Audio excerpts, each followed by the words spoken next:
Penetapan 4 pulau yakni Pulau Lipan, Pulau Mangkir Gadang, Pulau Mangkir Ketek, dan Pulau Panjang jadi milik Sumatera Utara rupanya menimbulkan reaksi keras di kalangan masyarakat Aceh. Sejumlah tokoh Aceh telah menyuarakan keberatannya dan menilai keputusan dari pemerintah dapat menimbulkan konflik wilayah dan merugikan Aceh secara historis maupun administratif. Belakangan muncul kabar bahwa pulau-pulau tersebut memiliki potensi minyak dan gas atau migas sehingga jadi rebutan dua wilayah.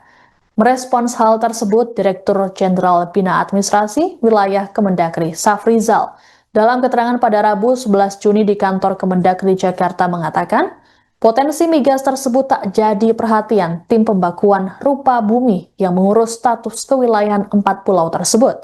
Safrizal bahkan mengklaim tak tahu menahu. Download Tribun X sekarang, menghadirkan lokal menjadi Indonesia.